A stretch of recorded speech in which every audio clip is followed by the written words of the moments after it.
Hoje eu vou contar sobre filme 4x4 Bem-vindo a Bordo, 2019. Essas casas nos arredores de Buenos Aires são muito bem protegidas. Arame farpado, câmeras de vigilância, cães ferozes, cercas eletrificadas, grades e espetos nos portões. Ciro, um ladrão experiente, abre a porta de um jipe com uma bola de tênis e depois tenta pegar tudo de valor dentro do veículo. Mas quando Ciro está terminando seus afazeres, a porta do carro de repente trava. O cara tenta sair de todas as maneiras possíveis, no entanto, os vidros são muito resistentes e o mecanismo da porta não cede, apenas está arranhando sua mão. Desesperado, Ciro tenta disparar contra a janela, mas a bala ricocheteia e acaba atingindo-o. Agora, o cara não está mais se escondendo dos transeuntes como um criminoso, mas tentando pedir ajuda. Ele não é ouvido. Uma garota desconhecida até usa a janela do carro com película como um espelho. A tentativa de acionar a buzina do carro também não leva a nada. E então, seu celular fica sem bateria. Ciro passa a noite no carro. Sua ferida está sangrando e o refrigerante está acabando. Ele está com sede e lambe o condensado formado nas janelas. Sem saber o que mais fazer, ele reinstala o sistema de som de volta no carro e liga a música. Por um tempo, isso o anima.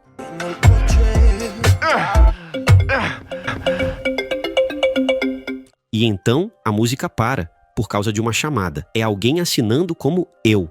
Ciro hesita, mas acaba atendendo a ligação. O proprietário do carro, e é ele quem está ligando, informa que seu nome é Dr. Henrique Ferrari e que ele foi roubado 28 vezes na vida. O assalto do Ciro seria o 29.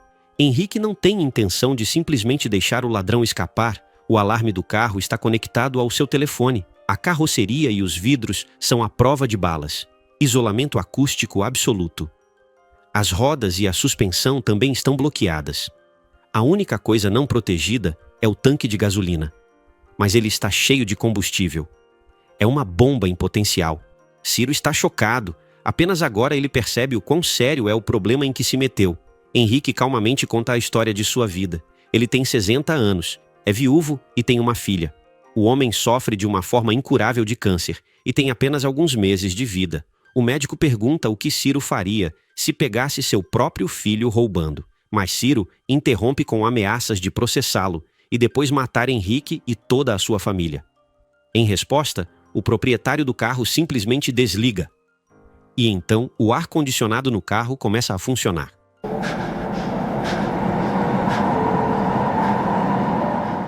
No início, Ciro até aprecia o frescor, mas o ar-condicionado não desliga. Eventualmente, ele começa a sentir muito frio, e todas as tentativas de se proteger do ar frio são inúteis. Henrique liga de volta e faz a mesma pergunta sobre o filho. Desta vez, Ciro não tem forças para ameaçar, mas ainda responde incorretamente. Henrique conta como, em dezembro passado, 2 homens invadiram a casa de sua filha e levaram tudo, até mesmo a escova de dentes. Eles ameaçaram o neto de 5 anos de Henrique, mantendo-o na mira por 3 horas. Ciro diz que está morrendo de sede e pede água, mas Henrique sugere que Ciro adivinhe em qual área ele pratica e desliga novamente. Ciro está disposto a fazer qualquer coisa para ser libertado. Ele até se alegra ao ver um policial e bate com todas as suas forças, tentando chamar sua atenção. É inútil. A insonorização do carro ainda está perfeita. O policial apenas emite uma multa e vai embora. Começa a chover. Ciro, sofrendo de desidratação, move os lábios impotentemente, sonhando com uma gota de água. Henrique liga novamente e pergunta pelo número do passaporte do ladrão. Em troca, ele está disposto a dar água a ele. Ciro dita os números e descobre que a água está no tubo do lavador de para-brisa. Está realmente lá, e Ciro a bebe instantaneamente toda. No dia seguinte, ele tenta novamente quebrar a porta, mas ela é muito resistente, e Ciro está muito fraco. Devido ao ferimento e à desidratação, ele começa a ter febre. Henrique, zombando dele, o aconselha e depois liga o ar quente. Afinal, Ciro deveria estar tremendo de febre. O proprietário do carro continua falando, mas o rapaz não está mais prestando atenção em suas palavras. Está muito quente dentro do carro. E enquanto isso, Henrique continua contando sobre todos os casos de roubo que aconteceram com sua família. No final, ele encerra a ligação e Ciro fica novamente sozinho. Aos poucos, o rapaz está se aproximando da loucura.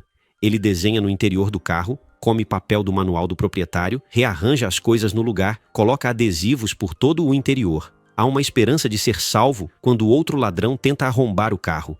No entanto, ele é notado pelos moradores locais, que chamam a polícia. À noite, Henrique liga novamente, mas Ciro não atende o telefone. Sofrendo de fome e sede, ele até considera comer o grilo que esteve com ele o tempo todo no carro. No entanto, ele muda de ideia no último minuto. Afinal, é a única criatura viva por perto. O rapaz conversa com o grilo, contando-lhe que falhou em biologia na escola, mas se lembra do que são os saprófitos, organismos que se alimentam de restos de outros e mantêm o equilíbrio na natureza. Ele também observa que há muitas pessoas nas ruas com coisas demais. Precisamos distribuir essas coisas para os outros, para que eles fiquem felizes. Ciro diz que no país só vivem os pobres e as leis são escritas pelos ricos para os ricos. Ele não vai se submeter a eles.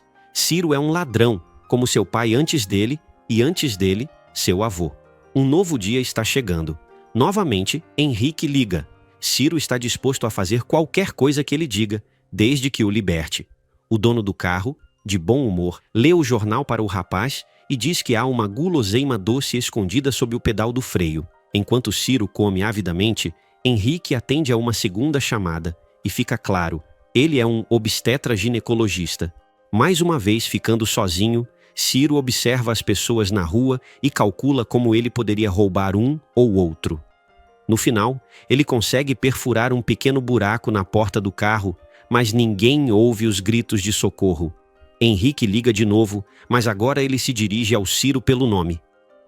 O médico esteve na casa do Ciro, viu sua esposa Irina e seu filho Lionel. Henrique mentiu sobre o paradeiro do ladrão, afirmando que Ciro ganhou $100.000 na loteria. Henrico, como representante desta mesma loteria, dá o dinheiro para Irina e a aconselha a comprar um apartamento, em vez de alugar. Ele sugeriu que o restante do dinheiro seja gasto na educação do filho. A garota terá a chance de começar uma nova vida. O Ciro, chorando e angustiado, simplesmente não merece sua família. Henrique zomba do rapaz, perguntando sobre seu passado criminoso. Embora Ciro afirme que não matou ninguém, o dono do carro enumera. Ele atirou em uma pessoa durante um assalto.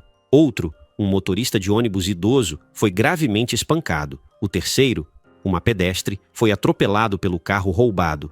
Ciro tenta se justificar, mas Henrique diz que ele está condenado. Ciro coloca a bateria de volta no telefone. Ele o carregou ao sol o tempo todo. A carga é suficiente apenas para uma breve ligação para sua esposa. Ciro deixa uma mensagem no correio de voz, mas só consegue dizer à esposa que falhou novamente. O buraco na porta do carro fica um pouco maior, apenas para o grilo, e Ciro o deixa sair.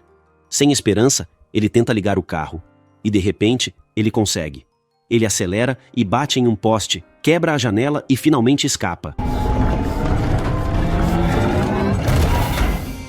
Manco, mal vivo, Ciro chega à lanchonete mais próxima, pega água, hambúrgueres, finalmente come e bebe. Quando o segurança se aproxima e exige pagamento, Ciro atira nele. E acorda. Acontece que tudo isso foi apenas um sonho, e ele ainda está preso no carro. Ciro continua recebendo ligações de Henrico. Ele mesmo está em pé diante do carro, então abre a porta e se senta ao lado de Ciro. Eles conversam, ele assobia, come amendoins e cuida da ferida de Ciro, espremendo o pus dela. Ciro grita de dor. Henrico atende uma ligação de uma de suas pacientes e aconselha calmamente, embora haja alguém morrendo bem ao lado. Aproveitando o momento, Ciro atira no médico, abre a porta e tenta fugir. Ele caminha com dificuldade pela rua, disparando tiros para o alto para chamar a atenção. Ciro pede ajuda, Henrico alcança o rapaz, o derruba e tira a arma dele. A bala disparada no carro apenas arranhou a bochecha do médico. Agora a arma está com Henrico, que pretende devolver Ciro no carro. Mas, inesperadamente, uma policial feminina aparece ao lado deles. A rua está cheia de policiais, tudo está cercado. Até mesmo repórteres chegam e discutem sobre o nível de criminalidade e o que aconteceu com a sociedade. Henrico se dirige aos espectadores e pergunta o que deve fazer. Apertar o gatilho ou entregar Ciro à polícia para libertá-lo, tudo no mesmo dia. Que seja uma decisão coletiva. Alguém na multidão exige matar Ciro. Os policiais decidem que é necessário chamar um negociador experiente, Júlio Amadel. Ele está aposentado há muito tempo, mas não há escolha. Amadel chega, mas Henrico não tem demandas. Ele só pede para limpar as fezes de cachorro da rua, porque toda vez que vai trabalhar, vê uma grande quantidade delas.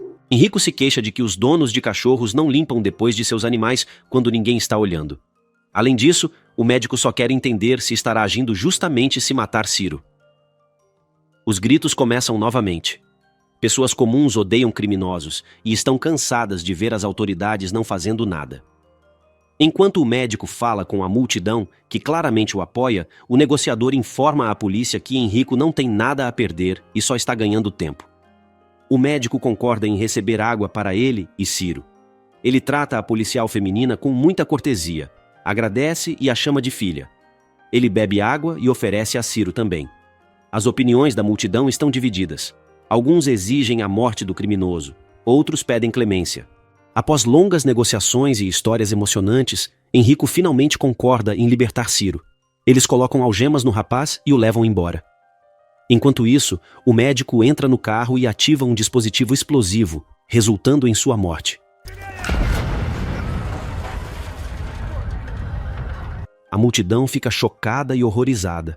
Alguns estão chorando. Ciro olha para o carro em chamas enquanto está sentado no banco de trás da viatura policial.